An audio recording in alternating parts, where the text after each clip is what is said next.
আসসালামু আলাইকুম ওরহমতুল্লাহ বারাকাতু। কেমন আছেন আমার ফেসবুক ভাই বোনেরা ও আমার ইউটিউব চ্যানেলের ভাই বোনেরা? আশা করি সবাই ভালো আছেন। আজকে একটা বিষয় নিয়ে আসলাম। বিষয়টা হলো পোস্টাল ব্যালট। আমরা কালকে একটা ভিডিও দেখছি সালাউদ্দিন আহমেদ সাহেবের, বিএনপির নেতা। উনি বলেছেন প্রবাসীদের পোস্টাল পোস্টাল ব্যালটের ভোট নাকি এক একটা রুমে আপনার 100, 150, 200, 300 ভোট নাকি পাওয়া গেছে। এখন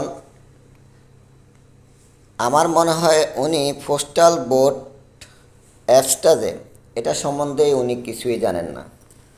উনি যদি জানতেন তাহলে এরকম বানোয়াট অথবা এরকম না জানা বক্তব্য উনি দিতেন না সাংবাদিক সম্মেলনে।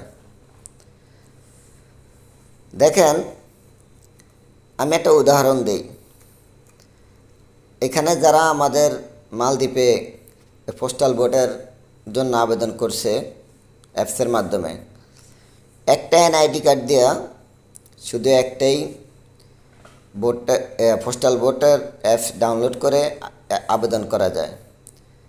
আর ওই এনআইডি কার্ড দিয়ে যদি অন্য মোবাইল থেকে অ্যাপস ভোটার আইডির জন্য আবার আবেদন করা হয় তাহলে সেটা ভুল প্রমাণিত করে সাথে সাথেই।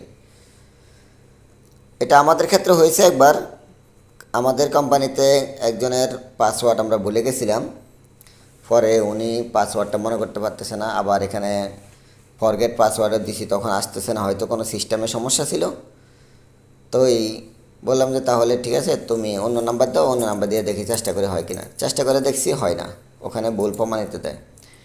অতএব এটাই কথা যে কোনো কিছু সম্বন্ধে না জেনে বক্তব্য দিলেই আসলে নিজেরই পস্তাতে হয়। এখানে প্রত্যেকটা প্রবাসীর জন্য একটা করে ব্যালট পেপার পাঠানো হয়েছে। হয়তো এমনও হয়েছে যে পোস্ট অফিসের থেকে ব্যালট পেপারগুলি নিয়ে আসছে, এখন এই কোম্পানিতে যেত, এই কোম্পানির আন্ডারে যেত ঠিকানাগুলো দিয়া পোস্টাল ভোট করছে, রেজিস্ট্রেশন করছে। এখন হয়তো এই কোম্পানি সবগুলো ব্যালট পেপার আসছে, আরে অন্ত কোম্পানি সবাই ডিউটিতে থাকে, তাহলে হয়তো একজনকে পাঠাইছে, বলছে তুমি যে ভোটগুলো রিসিভ করো, এগুলো সব ওনার কাছে দিছে। উনি পরে সবাই ডিউটি সারি আসছে, সবার বন্টন করে দিয়ে দিছে। এমন খুশি হয়েছে সবাই, খুশিতে হয়তো দু একটা ভিডিও বানাইছে, কিন্তু এই ভিডিওর